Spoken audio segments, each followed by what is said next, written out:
Pilato acira Yesu urubanza ngo apfe. Dore rero ubutumwa mwumvise kuva mu ntangiriro. Tugomba gukundana. Ntitukagenze nka Kayini we wakomaga kuri Sekibi agahotora umuvandimwe we. Yamuhoteye bitewe n'iki? Nuko ibikorwa bye byari bibi, naho iby'umuvandimwe we bikaba bitunganye. Urukundo ntirugira ishyari. Ishyari ririca, ishyari rirasenya, ishyari riragatsindwa. Aho ribera ribi ntiryemera ko hari icyiza kiva ahandi uretse aho byashinze ibirindiro. Urarihongerera ntiryumve, waritumira rikagutamaza, watunga rikagutangatanga ngo utavaho gutunganirwa, wanaryorohera ngo rigwe neza, rikagutanga imbere ngo rikurandurane n'imizi, uzapfe uri incike. Ntirikangishwa intungane nka Yesu, ahubwo ryihutira kuzicira imanza zihuse. Ntirikangishwa ibibondo cyangwa se ibisekeramwanzi, ahubwo ryihutira kubisenya. Mbese ari uva he? Ntuhaduhishe turahazi.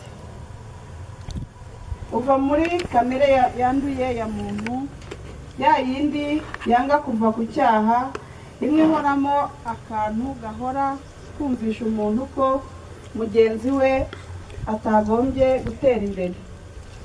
Erega shyari nturi ubu, kuko no kuva mu gihe cya Kayini wari uriho kugeza n'ubu, kandi abavandimwe barahigana kubera wowe.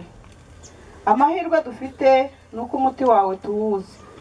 Umuti wawe ni urukundo, rwa rundi dukomora ku Mana, rumwe rwitanga rutizigamye, rwa rundi rutirebaho na gato, ahubwo rugaharanira iteka ko abandi batera imbere bagasumba uko basanzwe mu byerekezo by'ubuzima. Dusabe.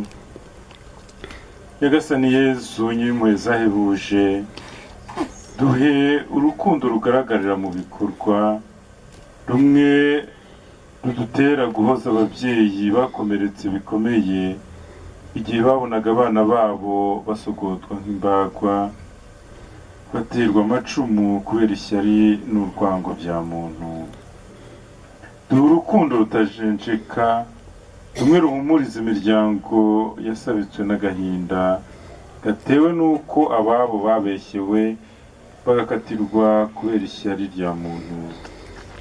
Duhe urukundo rwuzuye rubabarira abana bahogoye ku mpamvu y'uko baciriwe urwa Pilato bataramenya n'impumuro y'icyaha. Duhe kubeshwaho n'urukundo duhorane nawe, wowe jambo w'iteka, tugukunde byimazeyo ubu n'iteka ryose. Isengesho yo gukunda. Mana yanjye ndagukunda rwose n'umwana mwiza, Wayirusha byose gukundwa kandi nkunda ariko n'ikundagiye wowe. Nyagasani utubabarire. Abakristo bapfuye Imana nibabarire baruhukire mu mahoro.